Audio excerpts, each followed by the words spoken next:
সুদূর বাগদাদ হতে আগত প্রিয় নবী দয়াল নবীর বংশধর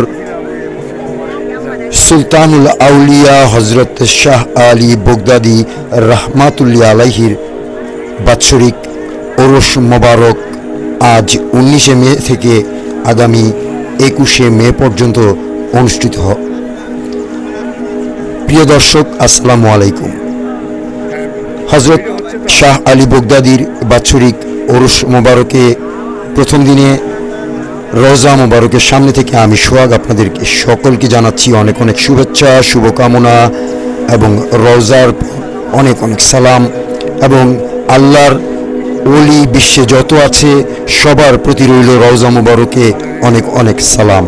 আমরা চলে আসলাম মিরপুরের আমাদের নয়নমণি খ্যাত আউলিয়ার সরদার সুলতানুল আউলিয়া হজরত শাহ আলী বগদাদির মাজার প্রাঙ্গণে। আসুন দর্শক দেখাই।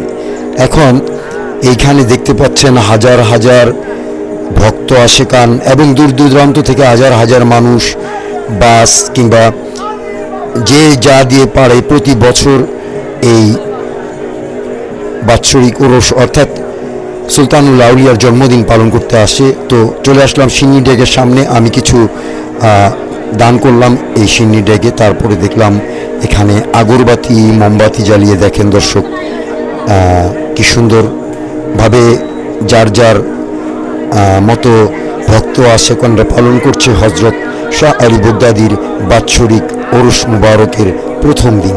এটা হচ্ছে সিন্নি গাছ, সেই অশ্ব বট গাছটি যেটি 100 বৎসরের পুরানো। এবং দেখতে পাচ্ছেন এখানেই পুরুষ মহিলা নয়, ধর্ম কিংবা বিধর্ম ভেদে হিন্দু মুসলিম খ্রিস্টান বৌদ্ধ সবাই এই সুলতানুল আউলিয়া হজরত শাহ আলী বগদাদির মাজারে সারা বছরই মানত করতে এসে থাকে।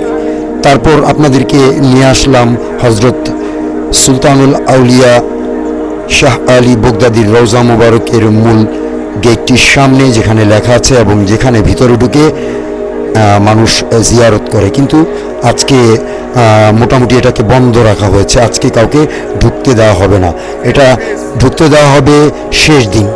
তো শেষ দিন হচ্ছে 21 মে এই গেটটি খুলে দেওয়া হবে। এখন খুললে অনেক ভিড়ভাট্টা পড়ে যাবে। দর্শক, আমরা দাঁড়িয়ে আছি এখন সুলতানুল আউলিয়ার রওজা মুবারক সামনে। আপনাকে নিয়ে যাব এবার। দেখেন কি সৌন্দর্য মণ্ডিত করেছে, প্রতিটি গাছ সাজিয়েছে কি এক অপরূপ সাজি। প্রতি বছরের ন্যায় এবারও সাজসজ্জা আর একটু বেশি করে সাজিয়েছে।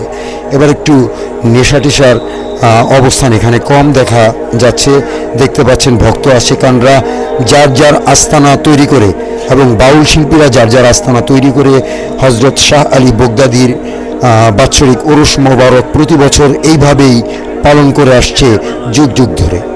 দর্শক, আমি এই আস্তানা এবং দেখেন দূর দূরান্ত থেকে আগত সব বয়সী মানুষের এবং সব বর্ণ সব ধর্মের মানুষের সেই মিলন মেলাটা আপনাদেরকে দেখাতে চেষ্টা করছি। দর্শক, দেখতে পাচ্ছেন লাইটের উপর লাইট এবং ওই যেটা মূল গেট সাজানো হয়েছে, যেটা আপনার প্রথম গেট যেটা দিয়ে ঢোকা হয় সুলতানুল আউলিয়াকে সালাম করার জন্য। দর্শক, দেখতে পাচ্ছেন গেট সহ সম্পূর্ণ স্থান বর্গা সব কিছু সাজানো হয়েছে, আলোকসজ্জায় সজ্জিত করা হয়েছে খুব মনোমুগ্ধকর দৃষ্টিনন্দনভাবে। দর্শক, আজকে প্রথম দিন বিধায় হয়তো লোক সংখ্যার সমাগম অনেক কম, কিন্তু তারপরেও সারা রাত ব্যাপী এখানে বাউল গানের আসর সহ হাজার হাজার দর্শনার্থী এবং ভক্ত আশেকানরা আসবেন বিভিন্ন মানত নিয়ে। টাকা পয়সা হীরা স্বর্ণ জহরত সহ বিভিন্ন মুরগি গরু ছাগল এবং কেউ কেউ সিন্নি রান্না করে গরিব দুঃখী এবং কাঙালদের মাঝে এখানে বিলিয়ে দিবেন। তো দর্শক, আজকে এটা ছিল হজরত শাহ আলী বগদাদি রহমাতুল্লাহ আলাইহির প্রথম দিনের বাৎসরিক ওরস মোবারক অর্থাৎ 19 মে। আগামীকাল দ্বিতীয় পর্বের জন্য আপনারা প্রস্তুত থাকেন, আমি নতুন কিছু নিয়ে আসছি। তো আপনারা আসবেন, আপনারা সবাই ওরসে পাক পবিত্রভাবে আমন্ত্রিত। দর্শক, যে যেখানে থাকেন ভালো থাকবেন, সুস্থ থাকবেন এবং নিরাপদে থাকবেন। নিজেকে নিজের জায়গা থেকে ভালো রাখবেন এবং মাজারে আসলে মাজারে পবিত্র রক্ষা করবেন। আল্লাহ হাফেজ।